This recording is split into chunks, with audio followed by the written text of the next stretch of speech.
Every major financial crisis in the last 200 years has followed the same sequence, not the same underlying economic causes, not the same specific assets or markets. The same sequence of symbolic events, a specific pattern of declarations, silences, reassurances, and revelations that produces and then destroys the collective belief in specific institutional claims that every financial crisis requires. The 2008 financial crisis, the dot-com crash of 2000, the savings and loan crisis of the 1980s, the Great Depression's banking panics, the railway manias of the 19th century, the specific economic circumstances differ in every case. The symbolic sequence is the same. In 2011, economic historian Charles Kindleberger's foundational 1978 text, Manias, Panics and Crashes, was updated by Robert Aliber in its 6th edition, the most comprehensive comparative analysis of financial crisis patterns in the economic history literature. Kindleberger and Aliber's central finding: financial crises are not primarily economic events. They are social events, crises of collective belief that follow a specific pattern because the mechanism of collective belief formation and collapse follows the same psychological and social dynamics regardless of the specific assets, institutions, or economic conditions involved. By the end of this video, you will know exactly what the symbolic sequence of every major financial crisis is, what drives each stage of the sequence, and why understanding the crisis as a symbolic event rather than an economic one reveals the specific moment at which intervention could change the sequence's outcome. A moment that is consistently missed because the people with the authority to intervene are the people most deeply invested in the symbolic claims the crisis is destroying. The crisis is not what happened to the economy. The crisis is what happened to the belief. Kindleberger and Aliber's crisis sequence has 5 documented stages, and each stage is defined by a specific symbolic event rather than by a specific economic condition. The first stage is displacement, the appearance of a new economic opportunity, technology, or institutional arrangement that disrupts the existing framework for evaluating economic value. The displacement is a symbolic event. It changes the narrative through which economic participants understand what things are worth and why. The displacement does not need to represent genuine economic value creation to produce the crisis sequence. It needs to produce a credible story about future value that is sufficiently widely accepted to alter the behavioral patterns of economic participants. The dot-com era's displacement was the internet as infrastructure for future commerce. The 2008 crisis's displacement was securitization as a tool for eliminating the credit risk that had previously constrained mortgage lending. The displacement narrative does not need to be true. It needs to be believed. The second stage is credit expansion, the extension of credit to support participation in the displaced opportunity on terms that would not be available if the displacement narrative were evaluated against normal lending criteria. The credit expansion is the symbolic claim that the displacement narrative is credible enough to justify departing from established criteria for evaluating economic risk. The credit expansion is also the mechanism that converts the displacement symbolic narrative into a real economic force. By providing resources for participants to act on the displacement narrative, credit expansion produces the price increases that appear to confirm the narrative's validity. The rising prices produce more credit expansion, and the symbolic narrative is now backed by apparent empirical evidence. The third stage is euphoria, the period in which the displacement narrative achieves maximum social acceptance and the symbolic claim of permanent value increase is most widely believed. The euphoria stage is characterized by the specific symbolic event of authoritative institutional endorsement, the moment at which the institutions whose endorsement constitutes legitimacy, central banks, regulatory bodies, major financial institutions, mainstream media, publicly affirm the displacement narrative. The authoritative endorsement is the symbolic claim that the displacement narrative has been evaluated by credentialed institutional actors and found to be credible. It converts the narrative from a speculative story into an institutionally validated reality. Economic historian Robert Shiller documented in his 2000 Irrational Exuberance, the most extensively cited behavioral analysis of financial market euphoria, that the euphoria stage's authoritative endorsement produces a specific cognitive effect.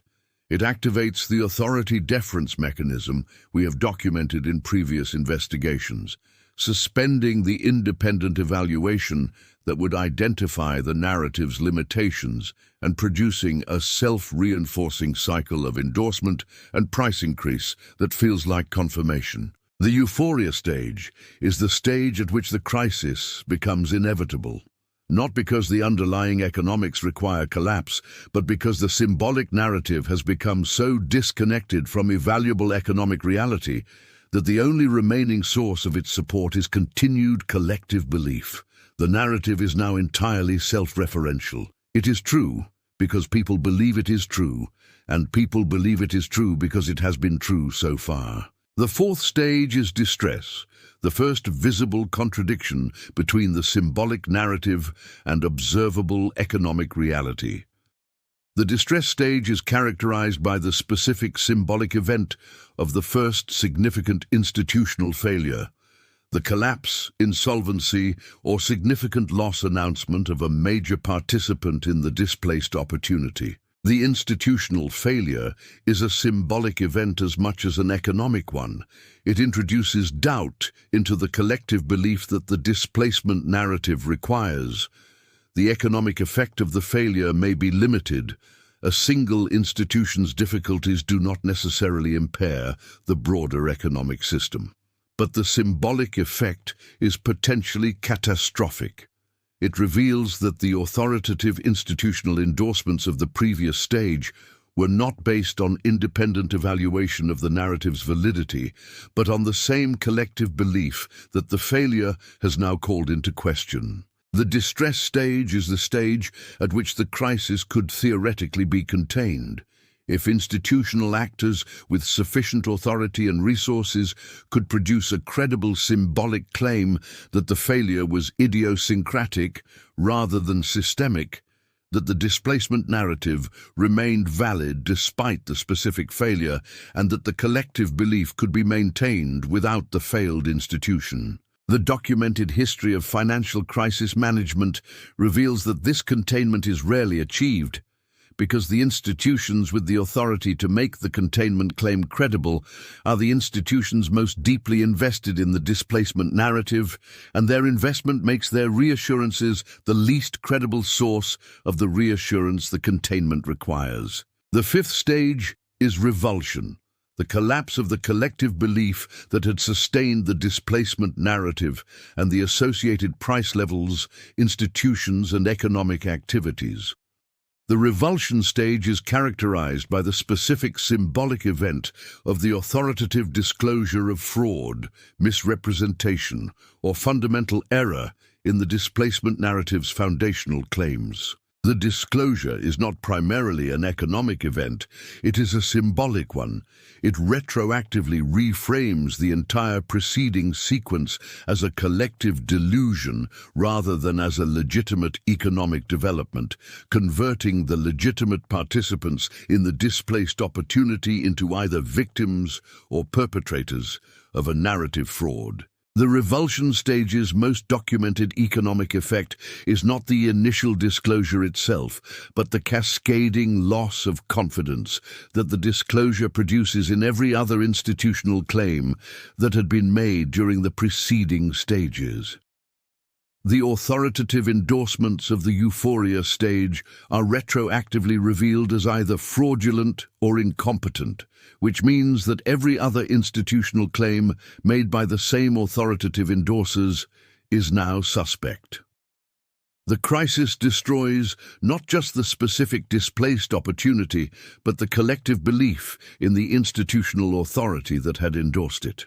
Here is where the symbolic sequence analysis produces a precise diagnostic for contemporary financial crisis identification. The five-stage symbolic sequence is visible in real time. Each stage has specific symbolic events that mark its onset and progression. Once you know what the sequence looks like and where each stage begins. Wait, look at the structure again. The displacement identification diagnostic. Is there a specific narrative about future value that is producing departures from established criteria for evaluating economic risk? If participants in a specific market or asset class are consistently explaining why the normal valuation standards do not apply to this specific opportunity, the displacement narrative is present and the sequence has begun. The credit expansion diagnostic. Is credit being extended to support participation in the displaced opportunity on terms that would not be available if the displacement narrative were evaluated against normal lending criteria? The specific departure from established lending standards is the credit expansion stage's diagnostic marker, and the departure is always justified by the displacement narrative rather than by independent evidence of the underlying value. The Euphoria diagnostic. Has the displacement narrative received authoritative institutional endorsement from the institutions whose endorsement constitutes legitimacy? The authoritative endorsement is the Euphoria stage's onset marker, and the specific nature of the endorsing institutions reveals which institutional interests are most deeply invested in the narrative's continuation. The distress diagnostic.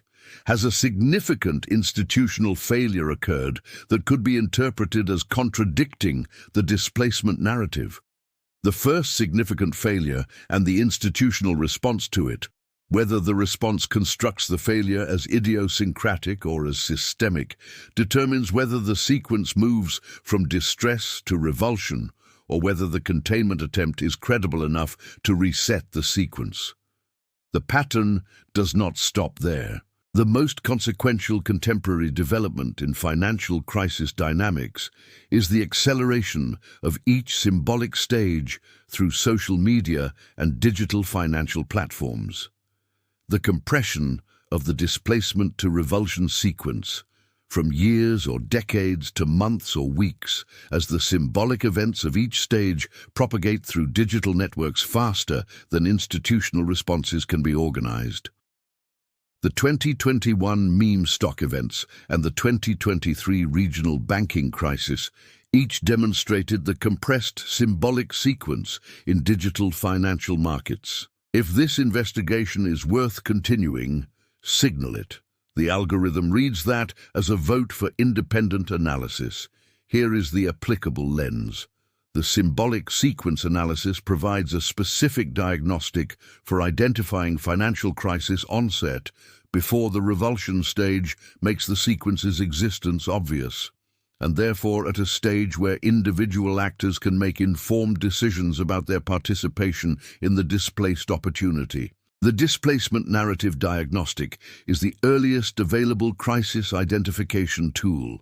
When a specific market or asset class is consistently characterized by claims that normal valuation standards do not apply, the displacement narrative is present. The absence of the normal valuation standard is not evidence that the standard is wrong. It is evidence that the participants are relying on collective belief rather than independent evaluation, which means the sequence has begun. The next video in this investigation will show you exactly how the five-stage symbolic sequence is currently visible in three specific contemporary financial markets. identifying which stage each market is currently occupying and what the documented transition markers would look like if the sequence continues.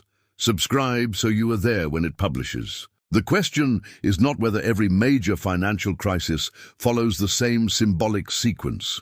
Kindleberger and Aliber's crisis pattern documentation, Shiller's Euphoria stage analysis, and the historical case studies of the railway mania, Great Depression banking panics, dot-com crash, and 2008 crisis all confirm that it does. The question is which symbolic sequence is currently in progress, and whether you can identify what stage it is in before the revulsion makes the answer obvious. This investigation was produced with AI-assisted research tools and human editorial oversight. All claims are grounded in documented historical and institutional sources. Transparency is part of the methodology.